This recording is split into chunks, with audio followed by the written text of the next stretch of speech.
हाँ जी, नमस्कार बच्चों। आज हम करने जा रहे हैं छठी कक्षा का दूसरा पाठ, सबसे बड़ा धन। बहुत समय पहले की बात है कि मुक्तसर आश्रम में कपिल मुनि रहते थे। आश्रम का नाम क्या था बेटा? मुक्तसर आश्रम। और वहां पे कौन रहते थे? कपिल मुनि। एक दिन उस मुनि के पास एक गरीब आदमी राहुल आया। तो उस मुनि के पास कौन आया था? एक गरीब आदमी जिसका नाम क्या था? राहुल। कपिल मुनि ने उससे आने का कारण पूछा तो वह कहने लगा, बाबा जी, कोई ऐसा उपाय बताओ कि मेरे पास भी बहुत धन हो जाए, अथवा कोई ऐसा मंत्र ही सिखा दो जिससे मैं इतना धन कमा लूं कि जीवन भर मुझे कोई कमी ना रहे और मैं आराम से बैठकर खा सकूं। तो बेटा यहाँ से हमें क्या पता चला कि राहुल क्यों आया था कपिल मुनि के पास? क्योंकि वो अमीर बनना चाहता था। वो चाहता था कि वो इतना कोई ऐसा मंत्र मुनि जी सिखा दे जिससे वो उसके पास बहुत सारा धन हो सके। कपिल मुनि ने थोड़ी देर सोचा, फिर राहुल से पूछा, अच्छा पहले ये बताओ, क्या तुम्हारे पास बिल्कुल भी धन नहीं है? राहुल ने गिड़गिड़ाते हुए कहा, नहीं महाराज, एक पैसा भी नहीं है। कपिल मुनि ने फिर पूछा, कोई मकान, कोई खेत, कुछ तो होगा? राहुल ने दुखी होकर कहा, कुछ भी नहीं है। कपिल मुनि बोले, अच्छा यदि तू अपनी दोनों आंखें मुझे दे दे तो मैं तुम्हें 1 लाख रुपए दूंगा। कपिल मुनि ने क्या कहा कि अगर तू मुझे अपनी दोनों आंखें दे दे तो मैं तुम्हें क्या दे दूंगा? 1 लाख रुपया। राहुल ने कुछ देर सोचा और बोला, फिर मैं देखूंगा कैसे? क्योंकि अगर मैंने आपको आंखें दे दी तो फिर मैं कैसे देखूंगा? नहीं, आंखें तो मैं नहीं दे सकता। मुनि फिर बोले, अच्छा तो दोनों हाथ दे दे। राहुल सोच में पड़ गया, फिर बोला, फिर मैं काम कैसे करूंगा? हाथ देकर तो मैं कुछ भी नहीं कर सकूंगा, यह नहीं हो सकता। ये देखो बेटा पिक्चर में, ये कपिल मुनि जी हैं और उनके सामने कौन बैठा है? ये कौन खड़ा है? राहुल। ठीक है, हाँ जी।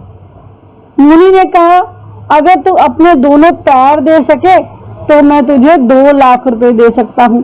फिर मुनि ने क्या मांगा राहुल से? उसके दोनों पैर। उसके बदले में वो क्या देने को तैयार थे? 2 लाख रुपए। राहुल बहुत घबराया और कहने लगा, पैरों के बिना तो मैं चल फिर नहीं सकूंगा, ना कहीं आ सकूंगा और ना ही कहीं जा सकूंगा, इसलिए पैर तो मैं बिल्कुल नहीं दे सकता। कपिल मुनि को गुस्सा आ गया। वह बोले, सोच ले, तुम्हें धन चाहिए और मैं तुम्हें धन देना चाहता हूं, परंतु जब तू कुछ देगा तभी तो बदले में तुझे धन मिलेगा। यदि तू अपना मुख मुझे दे दे तो मैं तुझे 10 लाख रुपया दे सकता हूं। तब मुनि ने क्या कहा कि तू मुझे अपना मुख दे दे, उसके बदले में तुम्हें 10 लाख रुपए दे दूंगा। राहुल कपिल मुनि की बात सुनकर हैरान रह गया। वह बोला, हे महाराज, यदि मैं अपना मुख ही आपको दे दूंगा तो मैं कैसे खाऊंगा, कैसे पीऊंगा? खाए पिए बिना मैं जीवित कैसे रहूंगा? ना किसी से बात कर सकूंगा। आप बताएं, फिर धनवान बनने का लाभ ही क्या है? अब तो कपिल मुनि तंग आ गए। वह बोले, तुम देना तो कुछ नहीं चाहते, बिना कुछ दिए ही धन प्राप्त करना चाहते हो। कहते अगर मैं तुम्हें कुछ दूंगा उसके बदले में मैं कुछ लूंगा भी तो है ही ना।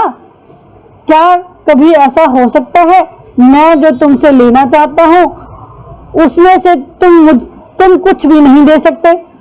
अच्छा तुम ही बताओ कि तुम क्या दे सकते हो? राहुल ने बहुत सोचा। वो सोच में पड़ गया कि मैं अपने शरीर का कौन सा ऐसा भाग दे दूं जिससे मैं उसके बदले में रुपए ले लूं, पर उसकी समझ में कुछ नहीं आया कि अपने शरीर का कौन सा अंग देकर लाखों रुपए प्राप्त कर ले। वह कुछ नहीं बोला तो कपिल मुनि ने फिर पूछा, क्या तुम केवल अपनी जीभ मुझे दे सकते हो? राहुल ने कहा, नहीं मुनिराज, कभी नहीं। कपिल मुनि मुस्कुरा पड़े और बोले, अरे मूर्ख, तू तो कहता था कि तेरे पास एक पैसा भी नहीं है। भगवान ने तुझे एक एक अंग लाखों रुपए का दे रखा है। स्वस्थ शरीर ही सबसे बड़ा धन है। तो बेटा हमने क्या सीखा कि सबसे बड़ा धन क्या होता है? स्वस्थ शरीर। इससे मेहनत कर और कमाकर खा, इससे ही तुम्हें जीवन भर सुख मिलेगा। राहुल सब कुछ समझ गया और उसने मेहनत करनी शुरू कर दी। देखते ही देखते वह अमीर बन गया। ये था बेटा हमारा पाठ, सबसे बड़ा धन। अब इसके बाद इसका कुछ अभ्यास है, वो हम करने जा रहे हैं। जैसे कुछ पंजाबी से हिंदी शब्द हैं, उसको ध्यान से देखेंगे। उपा, हिंदी में से बोलते हैं उपाय।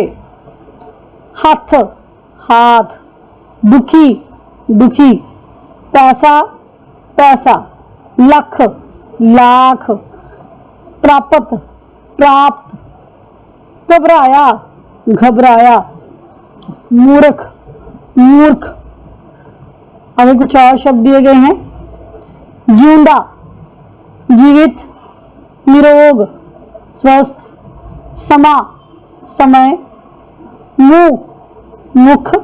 अमीर, धनवान। नेड़े या कोल, पास। अब बेटा इसके कुछ प्रश्न उत्तर हैं जिसका हम अभ्यास करेंगे। कपिल मुनि के आश्रम का क्या नाम था? क्या नाम था? मैंने पहले भी बताया था, मुक्तसर आश्रम। राहुल कैसा आदमी था? गरीब। चाहे आप इसको ऐसे लिख सकते हो गरीब, या इसको पूरा आंसर लिख सकते हो, राहुल एक गरीब आदमी था। मुनि ने राहुल से सबसे पहले क्या मांगा? उसकी दोनों आंखें। कपिल मुनि ने राहुल से 10 लाख रुपए के बदले में क्या मांगा? उसका मुख या उसका मुंह। अभी कुछ और प्रश्न उत्तर हैं जिसका उत्तर हमने 3-4 वाक्यों में देना है। पहला प्रश्न है, कपिल मुनि द्वारा राहुल से दोनों आंखें मांगने पर राहुल ने क्या जवाब दिया? तो इसका उत्तर क्या है कि राहुल ने मना करते हुए कहा कि आंखें तो मैं दे दूंगा, तो फिर मैं देखूंगा कैसे? नहीं, आंखें तो मैं बिल्कुल भी दे नहीं सकता। अब दूसरा प्रश्न है, मुनि द्वारा दोनों हाथ मांगने पर राहुल सोच में क्यों पड़ गया? तो वह इसलिए सोच में पड़ गया कि हाथ देकर तो मैं कुछ भी नहीं कर सकूंगा, अगर हाथ दे दूंगा तो फिर मैं काम कैसे करूंगा। उससे अगला प्रश्न, जब मुनि ने राहुल से उसके दोनों पैर मांगे तो राहुल क्यों घबरा गया? राहुल ये सोचकर घबरा गया कि पैरों को देने से वह चल फिर भी नहीं सकेगा। बिना पैरों के वह ना तो कहीं आ सकेगा और ना ही कहीं जा सकेगा। उससे अगला प्रश्न, मुनि द्वारा 10 लाख का लालच देने पर भी राहुल ने अपना मुंह देने से क्यों इनकार कर दिया? राहुल ने सोचा, यदि मैं अपना मुख दे दूंगा तो मैं कैसे खाऊंगा, कैसे पीऊंगा?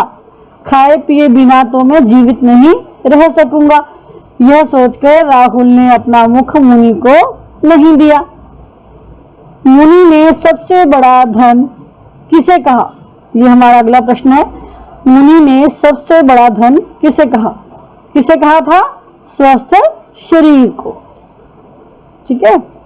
कपिल मुनि द्वारा दी गई सीख से राहुल के जीवन में क्या असर पड़ा?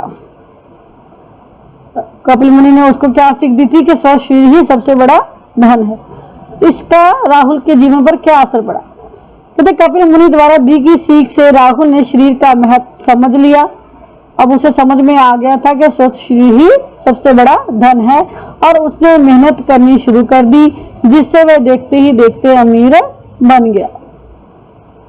हाँ जी बेटा, आगे व्याकरण भाग है जिसमें हमारे पास है कुछ विलोम शब्द जिसको हमने मिलान करना है।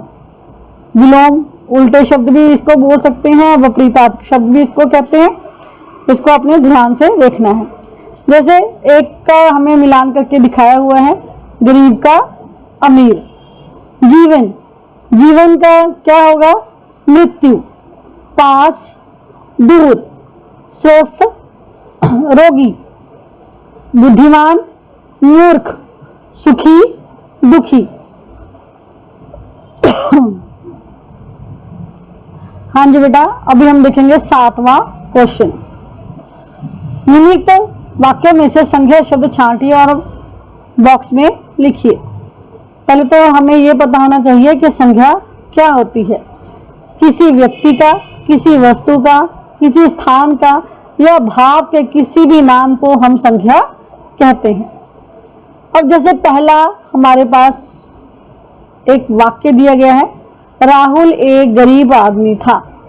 तो पहले तो हमने इसमें से नाम ढूंढना है। नाम किसका दिया हुआ है? राहुल का। तो एक तो हो गया संज्ञा राहुल, और दूसरा गरीब, ठीक है, और तीसरा आदमी। इसी तरह से हम अगले जो वाक्य हैं उनमें से भी संज्ञा शब्द छांटेंगे। कपिल मुनि ने फिर पूछा, कोई मकान, कोई खेत, कुछ तो होगा। तो इसमें से कौन कौन से हैं? एक तो कपिल मुनि, कपिल भी लिख सकते हो या कपिल मुनि पूरा भी लिख सकते हो। आगे मकान, नाम हो गया ना, ऐसी खेत, ठीक है। ये तीन इसमें हमारे पास संज्ञा शब्द हैं। इससे अगला, कपिल मुनि ने उससे आंखें, हाथ, पैर, मुख तथा जीभ मांगी। तो इसमें एक तो पहले ही हो गया कपिल मुनि, फिर आंखें, हाथ, पैर, मुख और जीभ। हाँ जी, उससे अगला, उसे बहुत दुख हुआ। इसमें से संज्ञा कौन सी है? दुख क्या है? भाव है, ठीक है। तो ये क्या है हमारे पास? संज्ञा शब्द। राहुल ने परिश्रम करना शुरू कर दिया। अब पहले तो यही नाम हो गया राहुल, और दूसरा क्या हो गया? परिश्रम। राहुल और परिश्रम, ये दोनों क्या है हमारे पास? संज्ञा शब्द। अब बेटा 8वां जो प्रश्न है वो क्या है? निम्नलिखित शब्दों में से अक्षरों को उचित क्रम में रखकर सही शब्द बनाओ। कि शब्द तो वही लेने हैं लेकिन वो आगे पीछे हैं, इसको हमने सही क्रम में लगाकर एक सार्थक शब्द बनाना है, ठीक है। जैसे पहला शब्द क्या बनेगा? गिड़गिड़ाते। दूसरा क्या बनेगा? घबराया, चाहते। फिर उससे नेक्स्ट कपिल, ठीक है, मकान, महाराज, इसलिए, भगवान, कमाकर और मेहनत। ये हमारा उचित क्रम। तो बेटा ये था हमारा जो दूसरा पार्ट था, सबसे बड़ा धन।